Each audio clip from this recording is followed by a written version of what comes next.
This at one time was beautifully preserved. Did someone once a year come and scrub it and keep it clean? No. One of the best sites, recognised sites in the whole of New Zealand, and this is what we are. Closed track, no signage, have to find it. Great fence, great fence. I marvel at the fence, but that's about all. Ed, what a shocking state.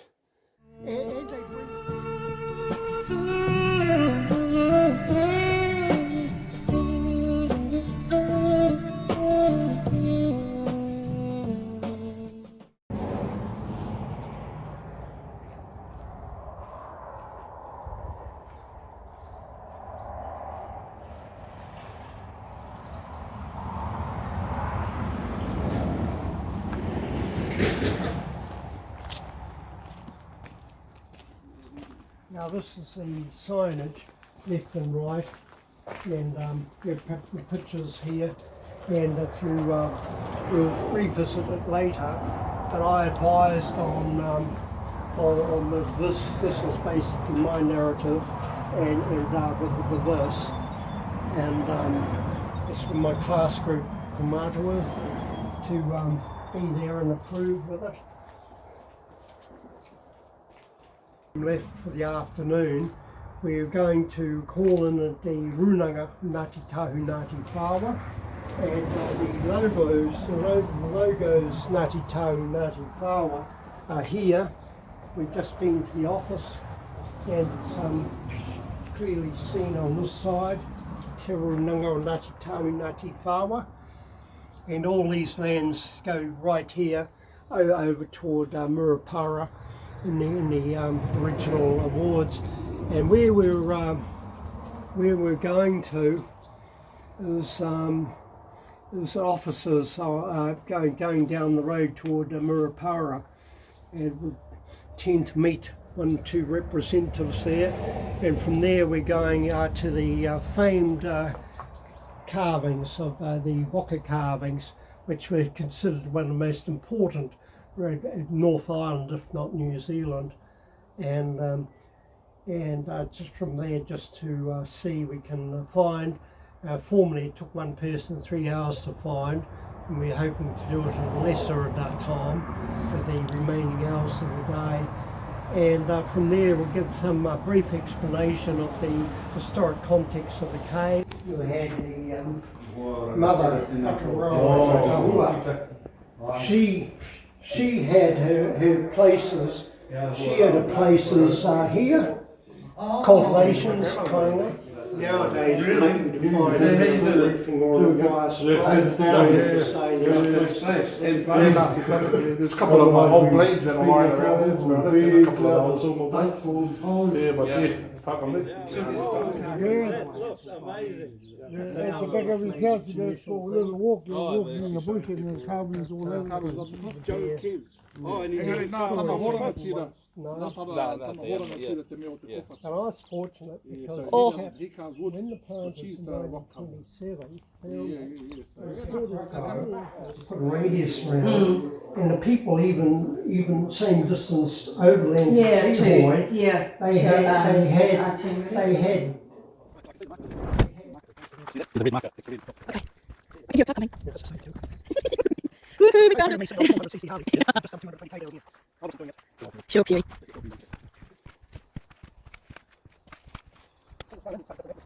Cool. No idea which way to go. See the transfer clearance. This road is a new one. The old road, what they call Phase Road, comes south. But the present maps haven't got this. They've got about 800 metres out from where it is. So we're relying on a map and do a coordinate. You're all over the place. Jeffrey Wood, go ahead.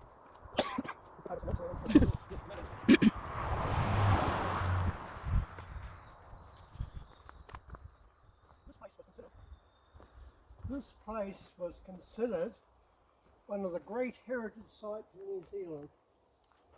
The Frenchman said there'd be an information person, guide at hand, properly signed and conducted, and this being in Europe or anywhere, be all properly done. And what have we got? They take German tourists and that all the way, staggering from the Rotorua airport, shove them in the bus, Ngati Whaoa, charging the earth, and then bring them here along the stoke track, and then tell them their stories that they did not have several years ago until. But this is on the line near a division, a place called Peka Peka, and the line went straight across in the Ngati Tahu Awards Whaoa people I've just introduced you to, and was 100% in their awards, and this is part of the old ancient lines. And in 1927, when they foresters were doing their planting, and they reported to the office, and the office man then inspected it and thought, well, this is important, got to the telegraph office in Rotorua, and then they got Ngati Whaoa, Sir Peter Buck, to come in, and he may as well have been digging potatoes. Ngati Manawa knew nothing about it. Of course they didn't know anything about it. They were only passed through briefly before they were 400 years in the ranges, 400 years, had no knowledge of any of these places. Had they gone to the people whose descendants I've just introduced you to, they would have got the stories and some knowledge of these places. And to this day, these people, they don't commercialise it, and if they did, they'd have it a better thing for on tourist thing. It was graded from 1950s when we had vandals come in. So, well, when I say vandals, graffiti people, bush workers and yard hunter. But taking from there, a person from France, Jan Pierre, what's his name? He was an actual guide at the big caves in France, and he's horrified about the Philistinian ignorance of people not promoting it. Now you're getting the picture, place after place I'm taking you. Why are they so hidden? Why are they so silent? What's the big cover-up? It might be a question of whose history, might be who's pushing the boards and the buttons in high places to keep these things secret. But I'll carry on the story. We'll go further.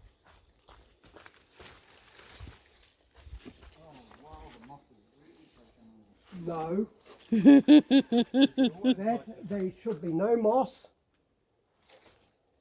I'll tell you the story about that. Should be. I'll tell you a story about that. I'm going to get my own thing. I'm going to put a new lock on and everything else. Now, what do you see? I see some spiral hidden behind moss. A spiral waka there. There's lots of waka basically. And if you come down, this is the best preserved section here. You see a little bit of kukawai trace on the above the lozenge. yes. Oh, And that represents waves. Represents waves. But you see the graffiti that's chopped in above, and graffiti on the side. 1970. Yes. And this is this. And they go back to 1951. This is where people with the graffiti and that have started to encroach. Why is this better preserved than that? These waka. I know. Because of the shade No. and the moss. The dripping. No. These were beautiful there with their spirals and that, as well preserved as that. If I gave money to a vandal and say, go ahead, vandalise it, he wouldn't have done the damage that was done here. And what's caused it? Department of Conservation is responsible for the erasing of all this. They were going to make great things, great fanfare, great publicity, and what they did, oh, there's some fern in that. We'll protect it in any moss. We'll put great boards across this section. Didn't do a trial thing or nothing, and leave it for 2 years, and the darkness will kill the moss. 2 years later, they pulled the boards back, and all the delicate carvings, the spiral and that all fell away with it. The boards. Department of Conservation, 100% responsible for ruining one of the best sites, and it was just as good condition as this.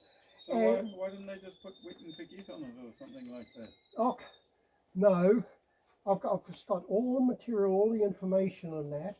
After that mismanagement, that total bit of vandalism, courtesy 100% Department of Conservation, what had done 2 years, it got saturated, soaking wet, and the soft material adhered to the boards, pulled it off, and that is why their responsibility was then Department of Conservation. We won't let anyone find out about this. We'll close the lot altogether, not to public or anything. We'll completely ban anything from going. And then I had to ring the forestry and that and go through Rotorua and found that yes, I could go. And we had this reopened. That was part of the cover-up. This sign here, when they put it in, tells you the history of the carvings. Now look at it. Ngati Manawa have held something in the area since about the 16th century. Yes. Now this, and I'll see how that's been let go. On top there has got a picture of Sir Peter Buck with a spade. They only went to Ngati Manawa, and they got a misinformation. And how did you neglect a sign with a place like this? This at one time was beautifully preserved. Did someone once a year come and scrub it and keep it clean? No. One of the best sites, recognised sites in the whole of New Zealand, and this is what we are. Closed track, no signage, have to find it. Great fence, great fence. I marvel at the fence, but that's about all. And what a shocking state. And they bring people from the Europe and that, Ngati Manawa, to make up their stories. Make up, I emphasise that, wasn't even in the awards, original awards, and to take the tourists through the scope track to come here straight from the plane when they've seen sites worldwide that have had the best of attention and recognition and guides and everything else. Anyway, that's detracting from us, us here. But no fence necessary for vandals. But see the beautiful spirals there, still preserved. Oh, On the Waka. yes, I see them. And those big ones on that side had all the spirals and patterns just as well preserved. Yes, Don't tell me. I've seen them in photos. Don't tell me that Department of Conservation, it's an obscenity. Its name should be rewritten in a dictionary definition after they get involved with things like this. So nothing can be done now, can it? Oh, it's destroyed, ruined. I'd give a vandal, I'd say, give you $500. And he'll say, no, I'm a vandal, but I at least respect the culture. I won't do it. To the Department of Conservation. Yeah, someone spent a long time doing these. They weren't done overnight. Oh, no, but because Ngati Manawa, shock horror didn't know it existed, and then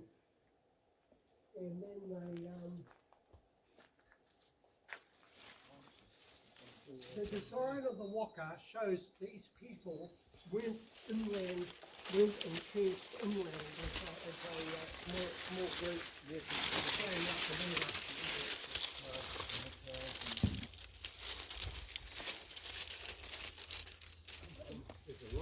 Now I'll keep quiet for a moment, but I'll let you re-look from end to end, and then I'll ask you your views, impressions of it.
There's a few places with kokowai markings on them. Now the main part here, that would have been the original fire half and that at the back. And that's where at one time you could clearly see a few kokowai dots and applications here.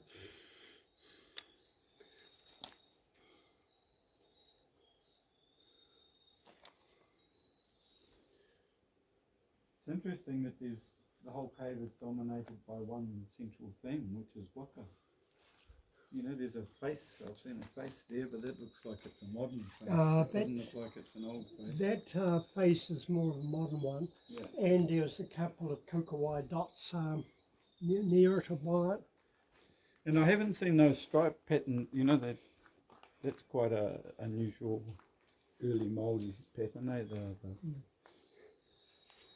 sawtooth or whatever it is. And that represents the waves. Yes. One of the oldest symbols in the world. The Egyptians had it for water. The same sort of symbols. Since then, dockers put spray and that over to try and kill the moss. But we didn't have moss until their first attempts. Jared was saying, like in the biggest cave and or most famous rock art cave, which is the Opihi Taniwha cave, they planted 30,000 plants in the gully all down there, and it may look fantastic, but when they grow up like this, they're going to shade that whole, he said they'll shade that entire cave, and then the moss will That's take right. over. When I've seen have to put trees, no. In the forest I've urged for so many metres back to clear trees, not plant trees. Yeah, Have everything. so to keep the And I light had one idiot strong. plant trees within the cave that would have only gone this high, pine trees, but to get their quota they planted lines of trees within an overhang, Oh, okay. which would never go to maturity. Just silliness. Yes. Look, I deal with, whether it's planters or anyone, I don't deal with common sense or logic at all.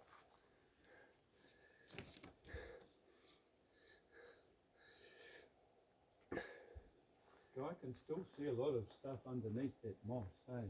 Oh, but it's all deteriorated. It's all washed away. The main themes here, when you can imagine how they were sharp as those. Amazing. That's Department Conservation. Not to do with nature. What a boo-boo.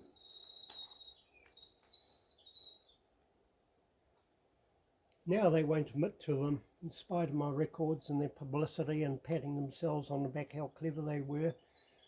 But these are the same people have had run-ins too, regarding the recognition, proper registration, proper processes. So it's your little excursions with me are wow. Oh, It's a mixture of joy and Yes, dismay. now what a shocking thing to take the tourists, worldwide people, for the information here. You show how much you love a taonga by how you look after it. And they're showing that they don't love But their they taonga. catch in with busloads of tourists of pre-lockdown, a bus straight from Rotorua International Airport, straight to come here, nowhere else, and say, oh, look at us, aren't we clever? And no cultural connection to the No, arts no or to cultural. the people. But they're making up things. One of my former students was here with a couple of people, and one of them they mentioned today, Harry, and he was here when they brought him in, and he was so wild with what they're telling them, and he was quite outspoken, but the other person said, oh no, you know, they're Ngati Manawa, but don't say this, don't do that. It's the same with go to a museum, or we're friends with the people now, don't say anything to museum, and yet it's worse under their watch than it's ever been. So it's, you know, with the displays and the lack of information and all the pictures taken down in the TeWhare gallery, genuine pictures. Yeah, that was a big disappointment. So it's a good thing they went there, so you'd be telling them off. Now, your impression here, big waka, Yes. basically the same thing,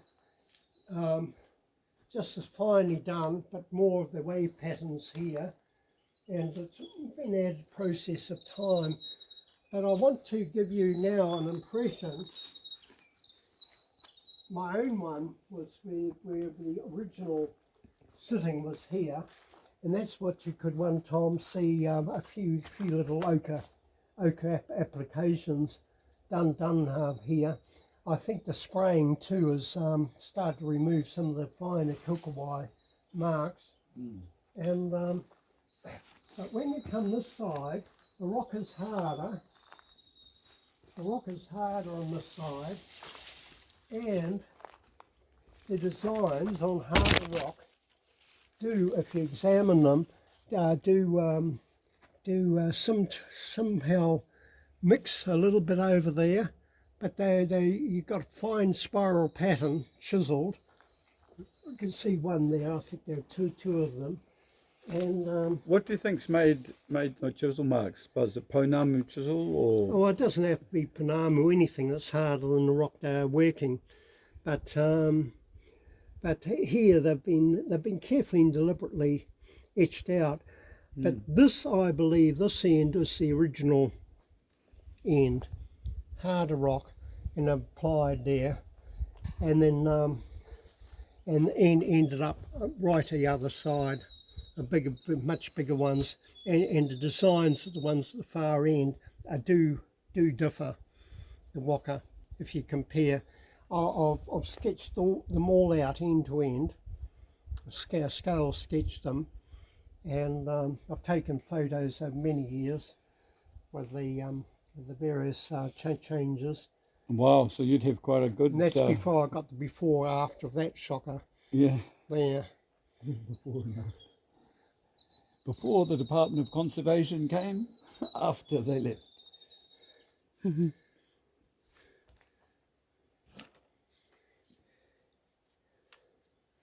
I tend to talk too much because I've been so involved over the years with the different groups. But when we came to the that Runanga office, he said said, "Oh, Maru's Cave." Now, why did he say that?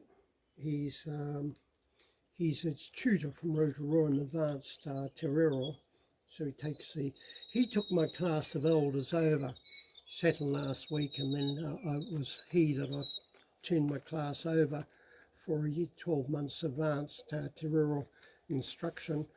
But anyway, I just mentioned this, and I write it, but this is concerning the whakapapa. This place is called Te Ana Amaru, Kangaroo place names, and this is a name given to rock shelter with a series of canoe carvings, recorded site number. I've got the metric V 17.3 rock shelter. Has been subject to an early excavation. Well, the excavation was like digging potatoes. That was under... they were keen to dig everything out to get to the bottom to try and see if there's a pre-Maori people or someone here. It's one of those nutty ideas because the locals couldn't tell them anything, so if they can't tell us, it must be someone else. And for someone else, it can't be Maori, it must be someone before the Maori. Therefore, we'll dig up, ruin the whole cultural layers and values, apart from finding some pipi and hangi stone. They found absolutely nothing to prove anything. And the name Te Ana Amaru literally means a cave belonging to Maru, or Maru's cave. Maru's mentioned early evidence given Maori land court. He was a brother of Karaka, descendant of Tahu. Others may dispute this on the basis of the lineage, given and argue for Toroa being the ancestor. Toroa is connected with Whakatane and direct descendant of Whakatane, and whose daughter was Wairaka. And Wairaka's monument stands at Whakatane, at the headland out there on the hill. And from Hiniwai Kuatu going to Irihanga and Te Whaoa. And the other lines here connect to Maru and Karaka. Now Maru and Karaka, the ancestry, connects with Whakaipo Bay and right through all these lands, right through here. So when I'm on different parts, I mention similar people that all connect with the land. And then Paporo is a feature in the Western Bays, a landmark out there, and others, Tarama. And Tarama's had all the lands here, I said earlier, with his two of his four wives were from Murra and Karaka. That's what got all the lands back around here. Genealogy for the early period suggests small groups intermarrying and as a hunter-gathering ranging across a wide area until the early part of the 17th century, when the group's encroachment from other districts, after alliances were made and tribal consolidation in the region took place. Contesting for resources, land and slaves saw more war parties through the district. Kangaroo rock carvings, large waka or canoes, what I see as a later phase of the art, depicts familiarity with large spiral carved river, either Waikato or coastal vessels. So that's just a brief to this. We have got some other stories connecting this area of certain war parties and the locals here. So the only other place that had so many carvings of boat-like themes was at Ruahuata. That's the place by the Full James Rapids, and that had about as many relief things that were designs that were interpreted also as boats or waka. Or vaginas, Gerard said. Well, I said that to Gerard. Oh, did you? Yes. Don't think Gerard's subtly. Oh, well, him and Jeffrey stayed up for an hour just talking about vaginas. Well, we would. We're experts. Oh, you are, I suppose. But they do seem to reflect that. And it seems to be a missionary thing when it became a big deal for Maori. Chisel away off the carvings and any such offensive things that offended the missionaries, of course. Yes. No erect penises, thank you. We're British. What's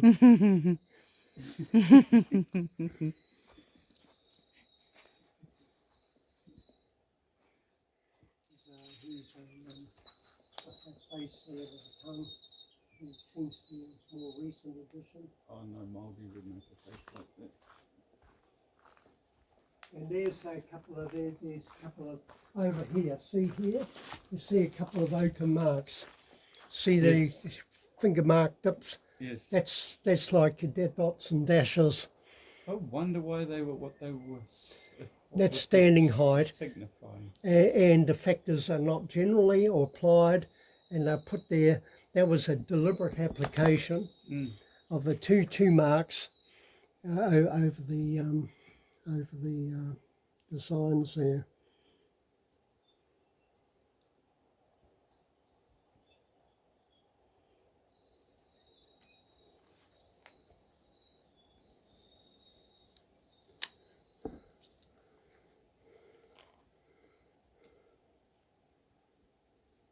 Yeah, they certainly drilled it deeply in. Hey, those are deep. Marks. Very enthusiastic. Rock carvers.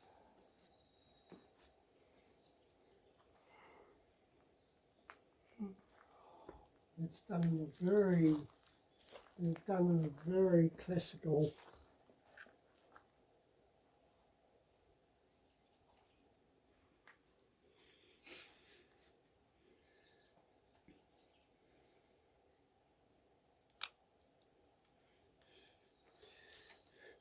I'd rather have that covered over than people from overseas that come here, praises one of the great places of New Zealand.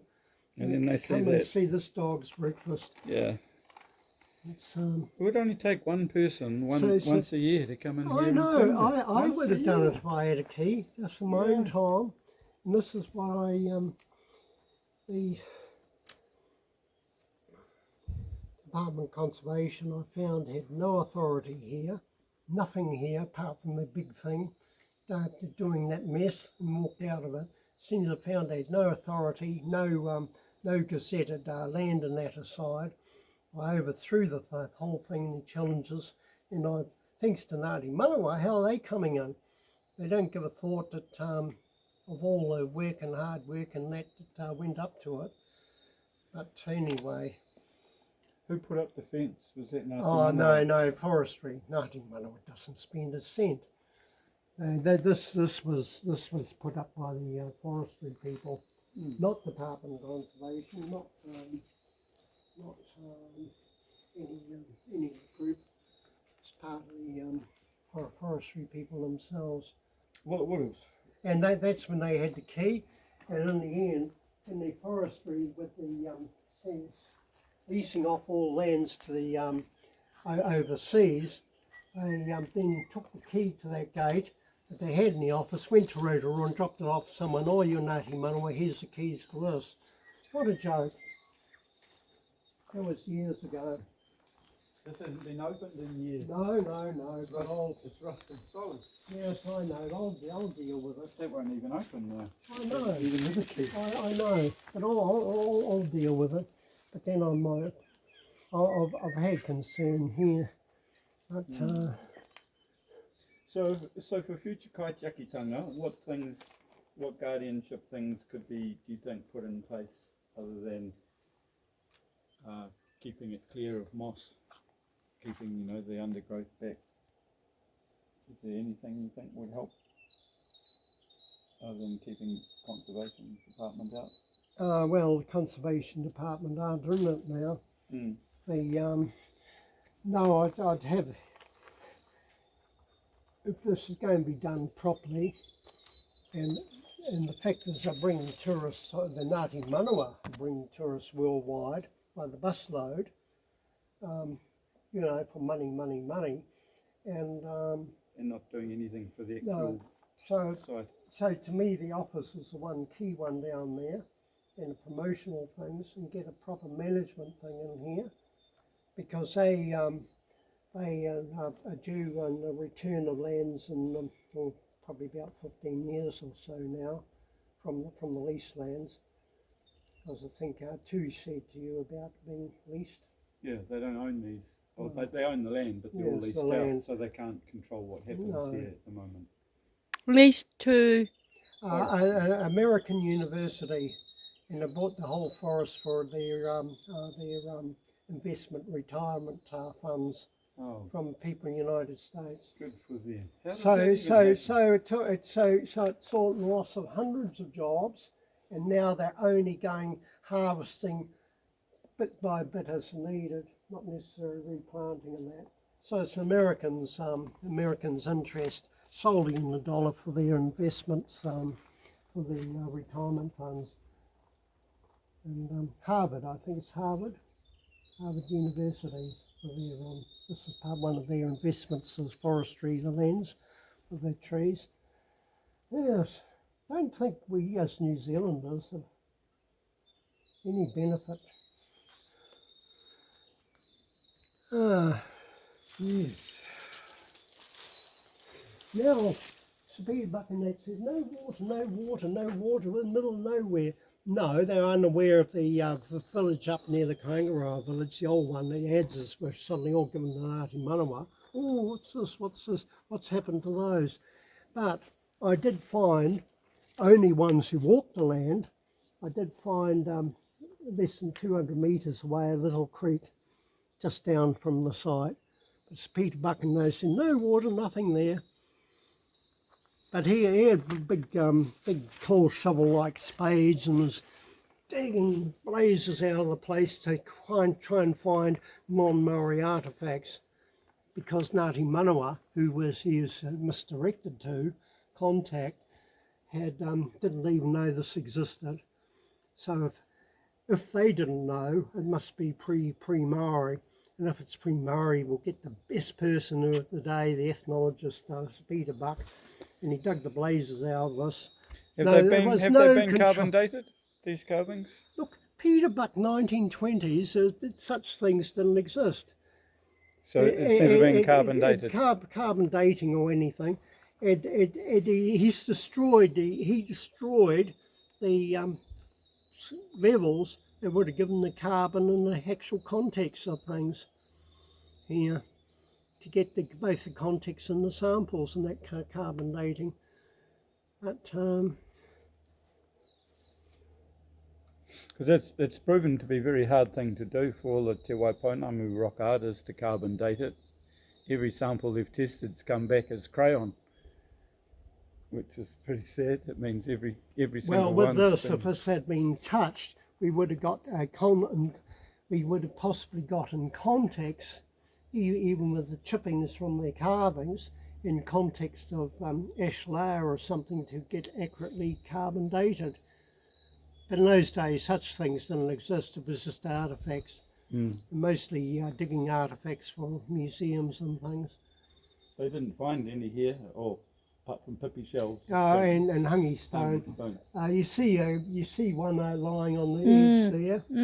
I They're do. just completely discarded, and that could have been in the context of a fireplace half.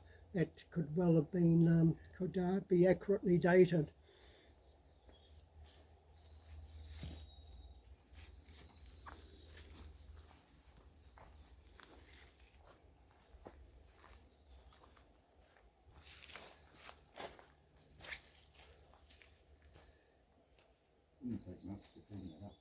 I know.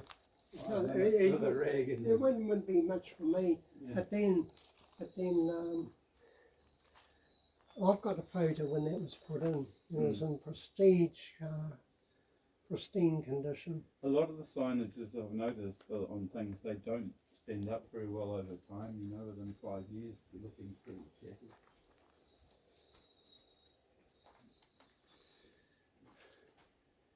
Apart from that, you look out at the landscape before pre-pine trees, and this is still a bit of a clearing round here, and this is a midpoint between Murupara and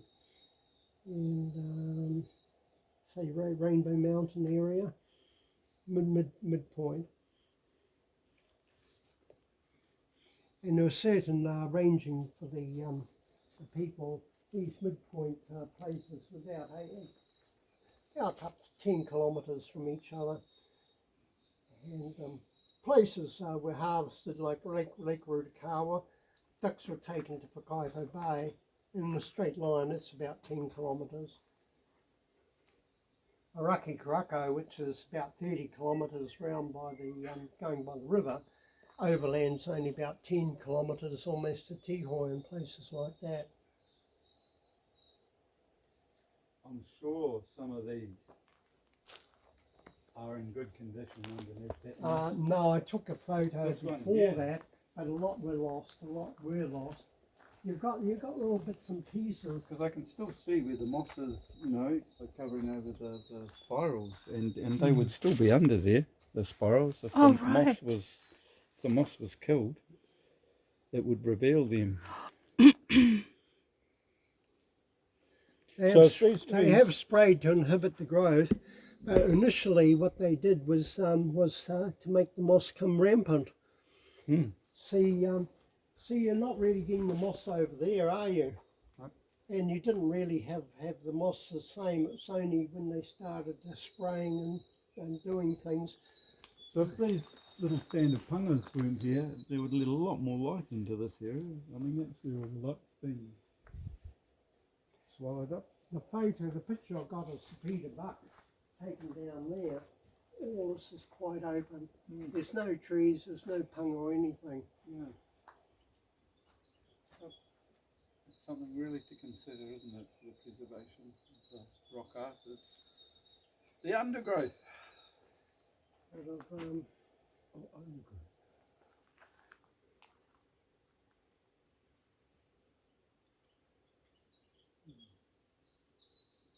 Anyway, you've seen something. I've kept you way too long. Past our dinner time now. Shall we go? Sure. Wait it up.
signposting.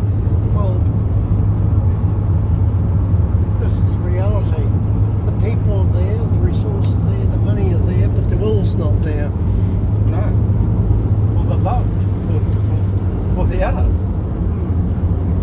And the Frenchman, Jean Pierre, he told me in Europe this would be really promoted, really stand out. You know, you got it done with South Island sites. Yes.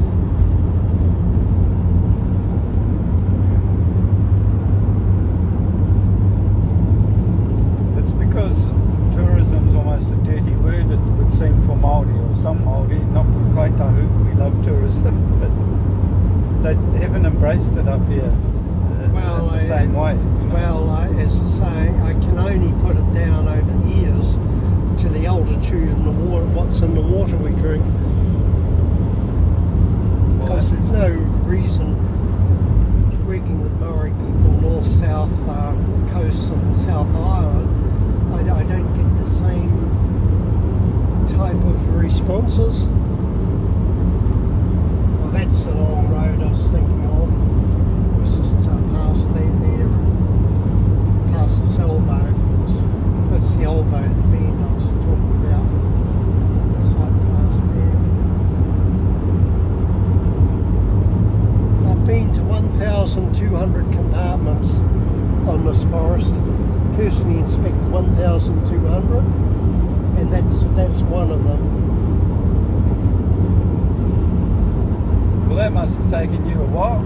It did, and I put in planting things for 15 years to 25 years. Planting recommendations and different things. How do you mean it's all planted at the time? Well, it's the Harbour Forest piece.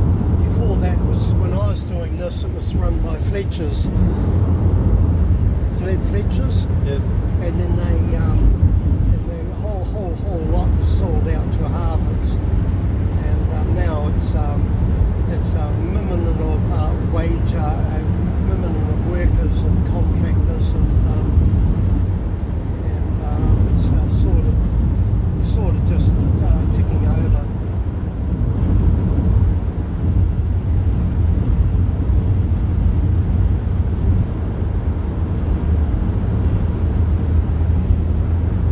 All the section here on our left of us, this road, went to the Ngati Whaoa Award, and the area south of Kaingaroa, the Kaingaroa number 2 block, 100% of it went to Ngati Tahu. But the people up here have ringi tihi, Ngati ringi tihi. They've got some interest. And over by Rainbow Mountain, there's a little bit of an overlap there with TeWhare from Arawa.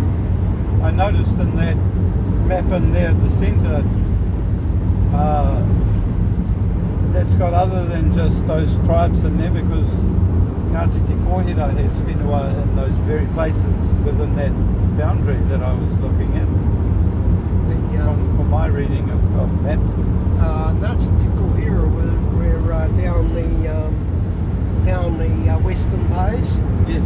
Right up from Pikawa, north of Pikawa, and particularly going up to toward the Powakani blocks, and they were in the Tatua blocks. But And Whangamata. Ngati Tahu weren't in the awards of this particular part. Okay.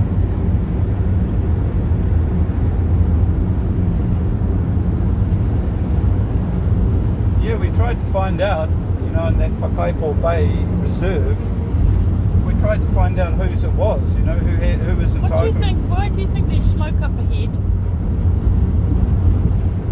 Looks like it's dust on the road. Maybe another car doing a flip. Maybe trucks coming out of the Forestry. forest. Okay. It should be a bit damp from too much dust. Well, that's the Kaingaroa village.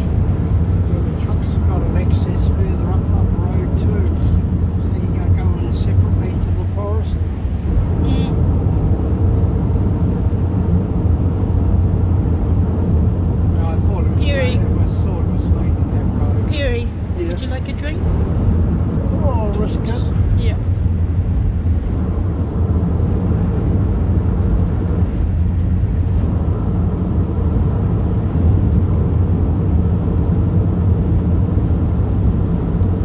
Jeffrey, would you like a drink? You might have to wipe it. Right. Thank you.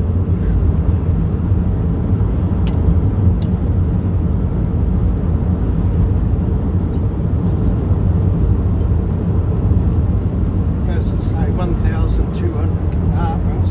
There's 1,700. So 500 I haven't had the time to finish covering for the entire estate. So you have to painstakingly walk back and forth. Back and forth. It's like East Taupo arterial. It's about, well, what, about 17k. And I've crisscrossed back and forth, back and forth, back and forth. So multiply that for about 100 times. And that's the sort of coverage I give on the lands.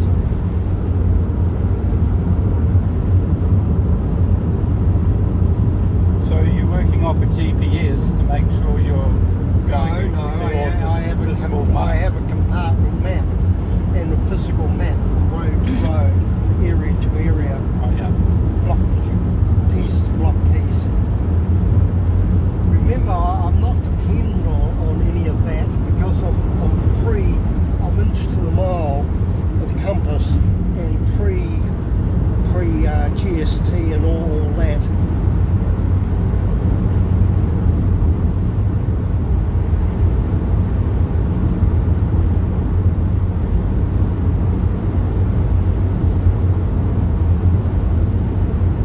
I've done all the Kinley forests to Tauru, you know, right through, and Western Bay forest.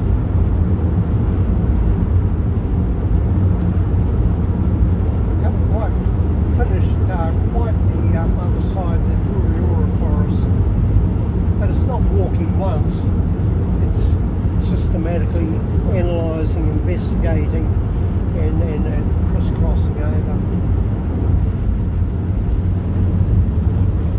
That'd be a beautiful place to walk through, the Puriora forest, because it's a lovely native forest. Well, one of the blocks I did a thorough count on both native and exotic was a Pukimakuiti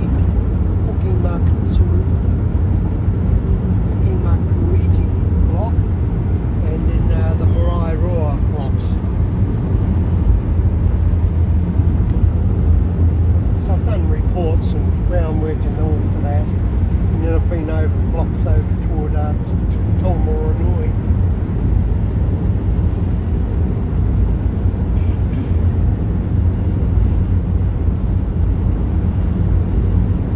Make it a lot easier going over them when the trees are just planted. Well, I always try to insist on trying to do first before second planting, harvesting and planting. And there would be something to salvage or something to find, you know, it's still intact. So much of the land is destroyed when the pine trees come down, though. They just, the moment the skidders have been through, pulling all the, logs out with their wire strops, Well, there's virtually a desert left behind, nothing. Well, what growing. destroyed the land was certain areas like off toward Mangakino, where they feed bladed all around. So they dug deep trenches and they threw things on one side so the heaps would have pine trees planted over, and it completely destroyed the landscape. Anything they'd done like that for kilometres, I said it was just a waste of time be going in.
certainly in the middle of nowhere. Those caves. Te ana āmaru, te ana ōmaru. Is it āmaru or ōmaru? Te ana amaru. Āmaru. When I tried to get people into Opera's original claims, all they said, the office, oh, that's far too far. I said it wasn't too far for the old people to walk it, to get there. Too much hard thing getting your vehicles, you know, up the modern roads. I'm on a different mindset, aren't I? Yes, you're a walker.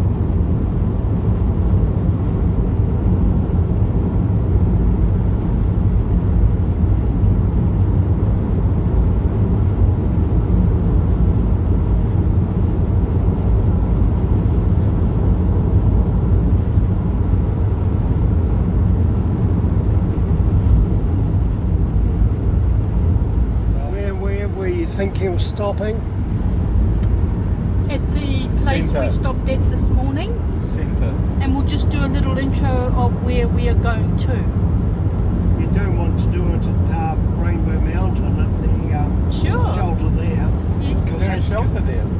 Yes, I arranged for the. Oh, sure. I arranged for the walkway, arranged for the where the postman for the long drop was, and the thing there. So what is that Rainbow Mountain? What kind of shelter? Is it just a... Oh, you'll that's a shelter coming through its way to the little lake. Is it like an old shelter or is it a modern construction? No. It's got me in the photo of me in my class group. Ah. I took. Oh no, some tourists took a photo of me in the class group out there. So do you want to stop here? No, we'll go over a Nope. couple about 4 kilometres further. Okay. We've got another one. Ngati Tahu e Ngati Whaoa. Whaoa. That was the marriage link about 1600, took place about 1600. Another group of over Tumanui way, they're quite separate whakapapa and distinct lineage. There we go.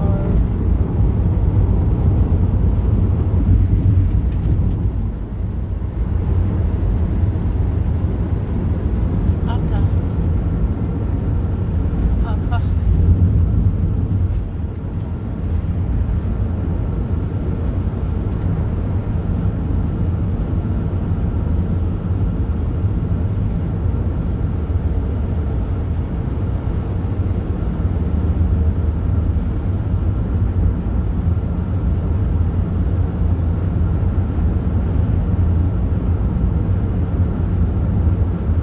So they'd just been to the top of the mountain, we just caught them. So the carving's up there where that little fuddy is. Yes. They'd have to go through lock gates, drive up there. He's just used to walking, so. And the quarry over there, I arranged for the permit, okay, for that.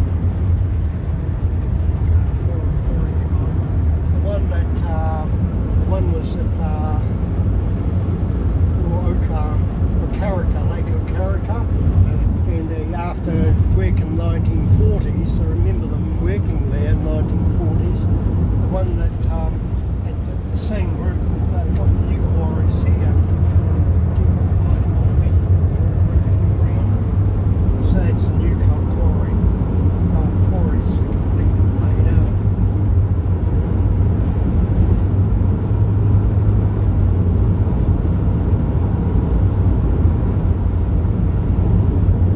One of the lakes I'm doing a report on is down over there on that side. Close to the lake around.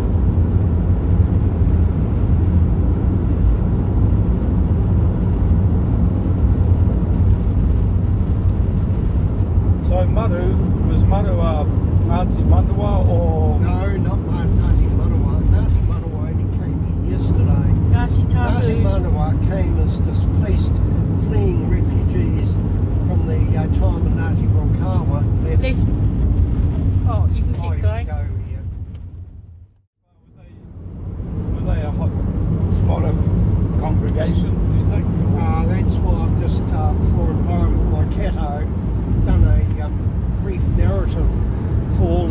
around here, and the values, and I've just been asked to just put a sentence or two to add the wider links of people and movements and that.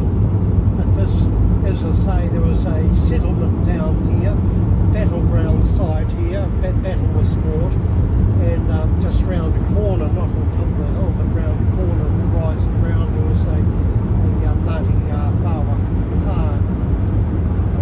Also there's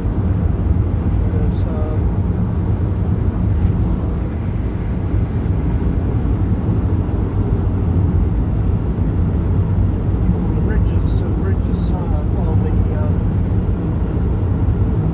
the other side, past battleground. There's a lake. The lake's got some of the street to it, and I want a post-harvest inspection because I believe the whole top of the ridge was used for cultivation, and I've located a terrace and a forest site at this still end to a Landcorp block. I could have had the whole Landcorp block assigned and relocated to as part of the settlement claim, and then there was a chance of having it being bought with settlement claim money, this whole Landcorp block. But no, one and two trustees, they were just too timid to acquire it. And so it's this weakness of an informed and decisive decision that still have lost the opportunity of getting back land banked land. And that doesn't happen very often. No, it doesn't happen. The whole Kawa blocks on the other side, I tried to 20 years or so ago persuade chairman of the blocks around here to get 2 weeks to get it and put an interest into land banking, but no, it's timid trustees. They wanted a little quarter acre here and there that was just used for roadside dumps. But having 1,000 or thousands of hectares given to them was just too much for them to take in. And it wouldn't cost them anything to put in claim. So I did draft something, and I stood over and got the person to sign other signatories for the Kaingaroa claims. But they missed the opportunity of a 40,000 acre claim, 40,000 acre claim that would have seen it entirely secured. So Yeah, what a waste. I've advised people to be gifted what would be hundreds of millions of dollars, And and it's too much to their thinking to see, to do this in that process. And I've had officer treaty settlements say, yes, you do it this and that way, and there's no trouble, no contest, and you've got it.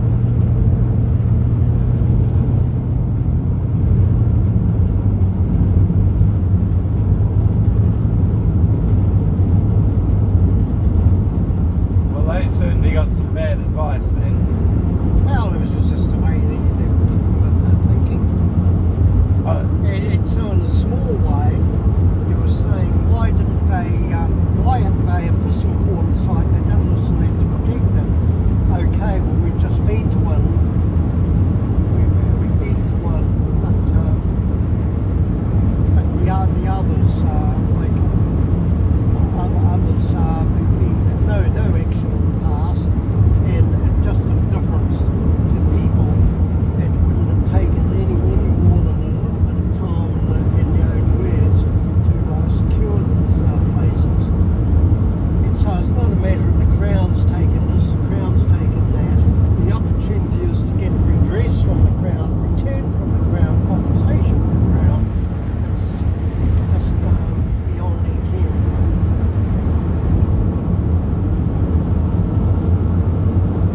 And more recently, Mike, today's has been the Crown Forest Rental Trust have secured 100% certain areas of land. It's been up to them to connect the dots. They've just haven't realised that the dots are there to connect. And I'm not in a position to push it and tell them what to do or not to do. I can merely advise the right thing to do, which I have done. Those those two hills over there, peaks of hills. One was Pukekohe, and I've been on those part of the hills. I've been on too, and they were important places connecting up to the Pyro range.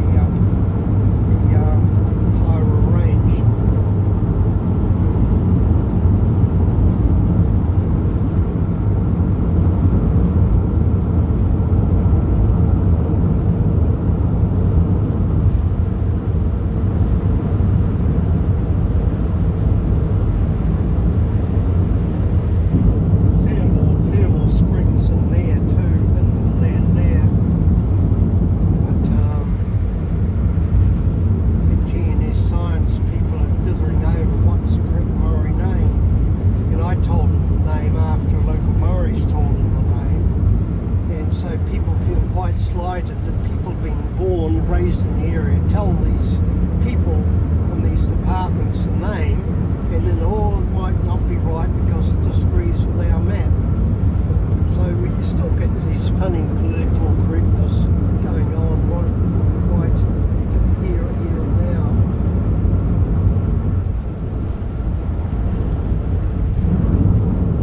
The Marai's down there, Matarai Marae, and Evelyn Forrest, who you mentioned, just lives in the house there.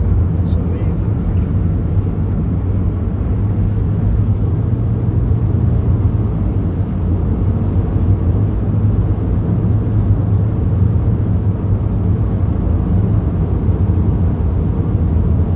That building that we were in just before, has that recently been returned to that? Can you Try. turn down the heating, Jeffrey? I'm just sweating in the back here. I've had quite a few years now. I took a photo of the opening of it. Yes. Oh, so it was originally built for them. That's No, no. That was just a remnant of what's left. It got the fire engine part next, and there were a lot of buildings around. Oh, that was an old fire station. No, the fire station's still over there. That was the building to one side. It's still operational. That's the fire station. But these were the part of the building for the headquarters for the forestry. So Fletcher's, that was their forestry headquarters. Right. Headquarters there. So I used to go there for years. It was to deal with forests and other management. And they were dealing a lot with Ngati Whaoa, extension of forest going right back over to Minganui.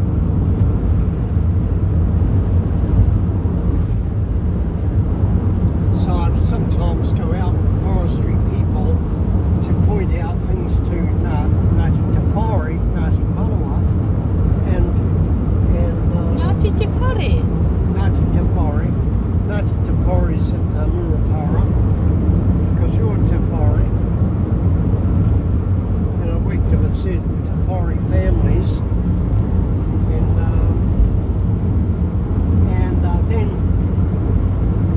and then I want to point out the sites of significance, but they dithered around, and any last records they had in the forestry office were all dumped and ditched, and the people I was speaking to, and they didn't want to know about it. I said, well, don't come to me in 15, 20 years, these sites will be lost.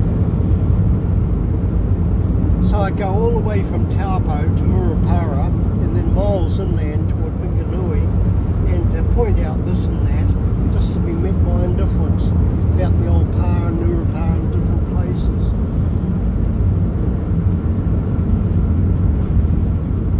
I'm just gonna keep filming until my battery runs out. So More recently, as we're coming round the corner, there's a rock and a gravel pit on the roadside, and they were going to bulldoze it out and remove it about 12 months ago. So I pointed out the one at Waitanui on the roadside, and I said, you don't touch that until you remove the one at Waitanui, which is next to a Urupā burial place. And I pointed out at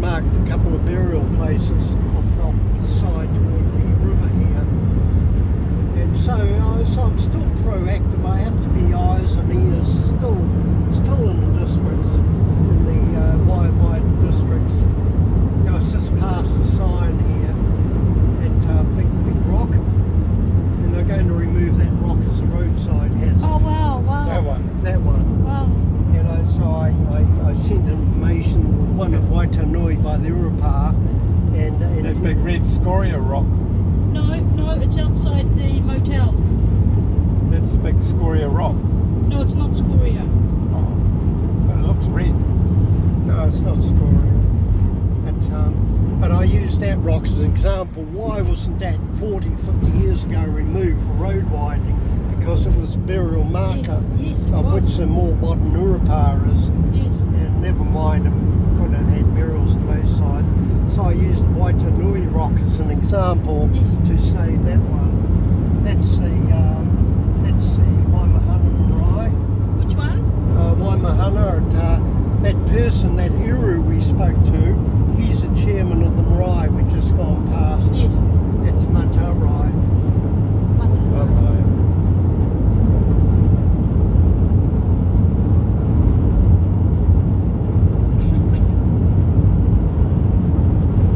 Ancient graves back on this farm here. I'm still trying to get the locals and the new owner and that cooperation for the importance of it, some features around it. So that's just another. So that's just another one. That goes the old Haki Road. Piri Road's it's a stream that marks and goes past the marae there.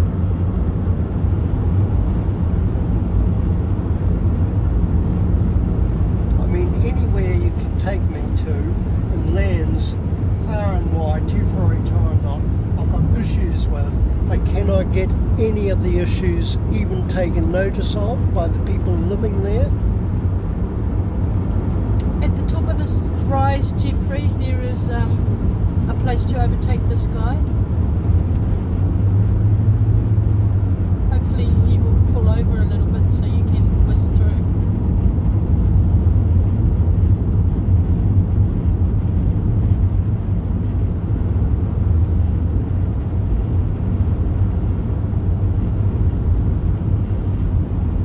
Sort of like a passing. There we go. Oh, it's a double yellow line.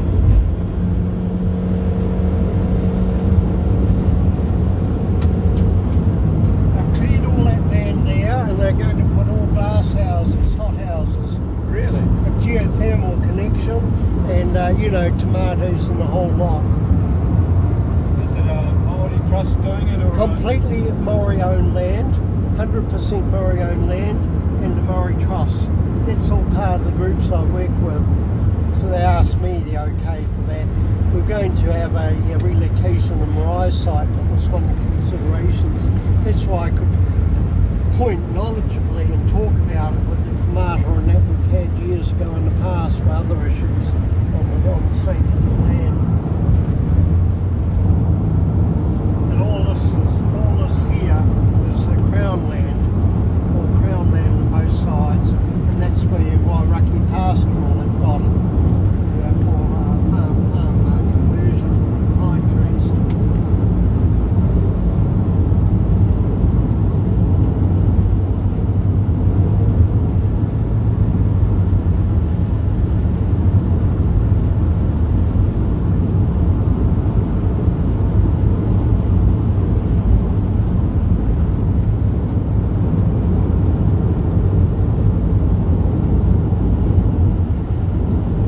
This had several harvests, so the land is mostly pumice, and right back from the 1930s it's had pine tree plantings and harvestings and plantings and harvestings. So it has been quite modified in the past.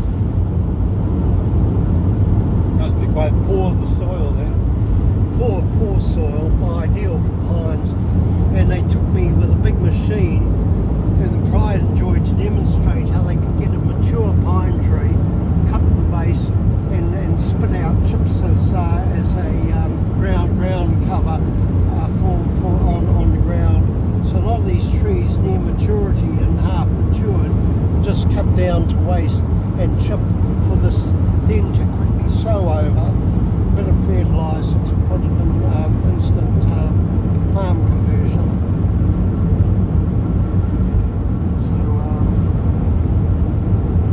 To advise on water catchments all around between the demand for the power company and their needs and what they wanted or required for water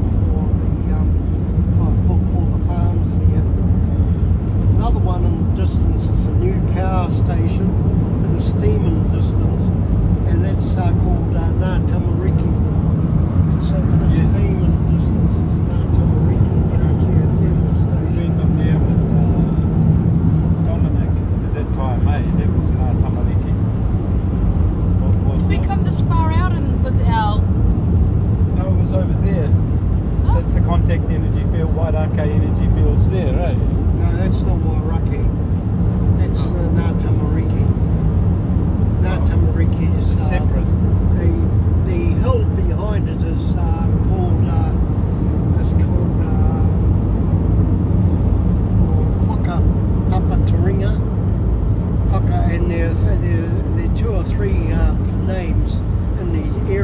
including one at Rainbow Mountain with the name Whakapapa Taringa, and that hill behind is Whakapapa Taringa.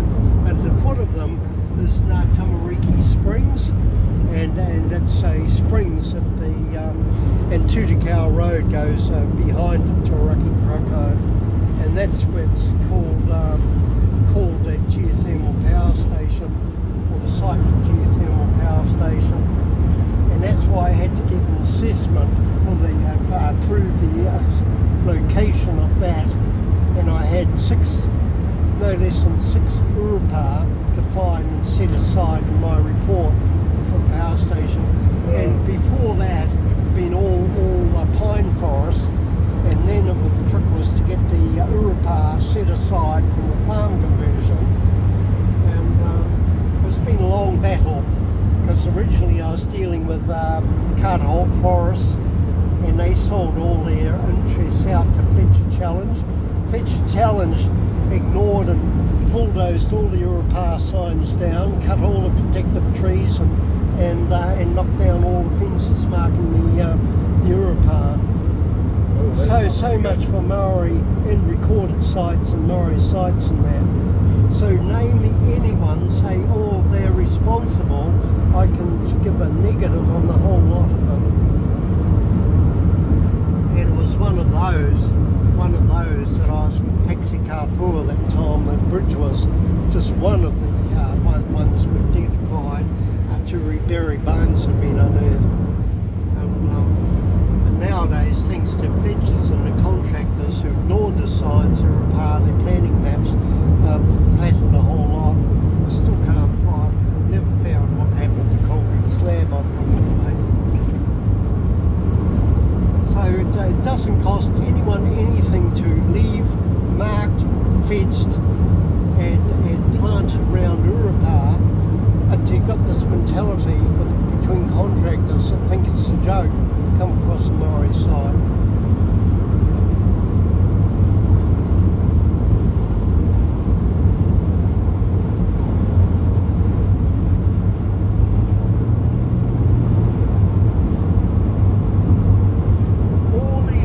Here could have been land banked or put in claim because it was all Crown land. And why wasn't it? They could have claimed it. But no, Kaingaroa, they had the idea. Claim Kaingaroa, claim this, and grab 2 land court blocks for land banking. What's it done?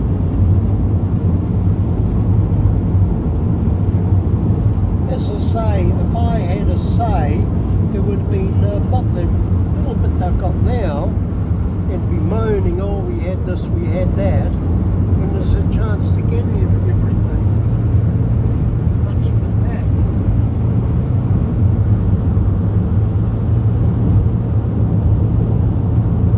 Well, I'm going back to about 1980s, 1990s, and a lot of this came up since then.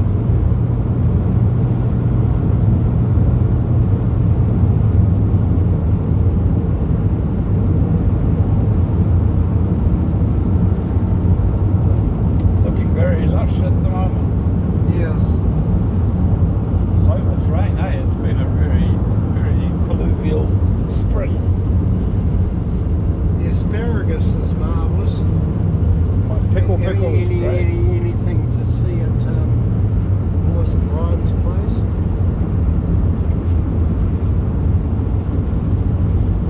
See, even on TV they're getting all the asparagus pickers and that. I'm just noticing it. We've got a lot of pickle at home, and I'm noticing, right, this is going for it. Pickle and watercress.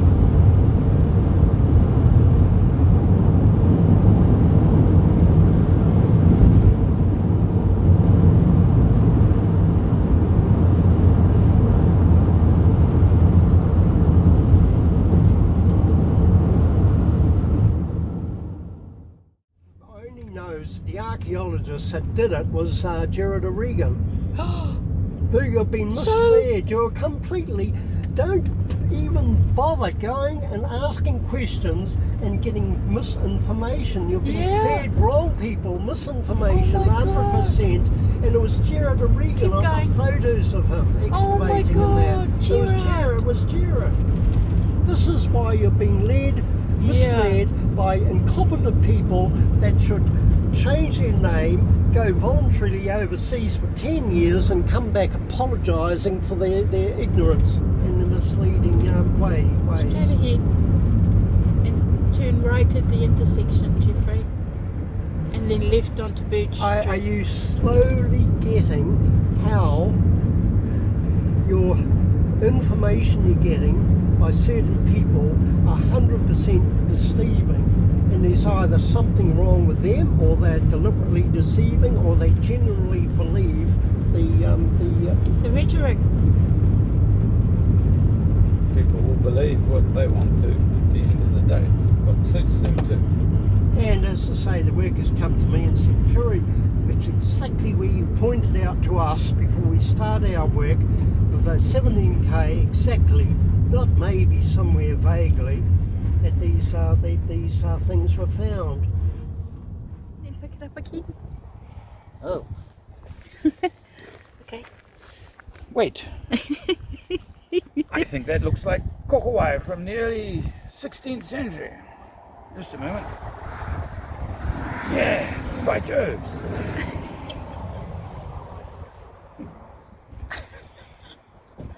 And did we see a seagull fly over? Yeah.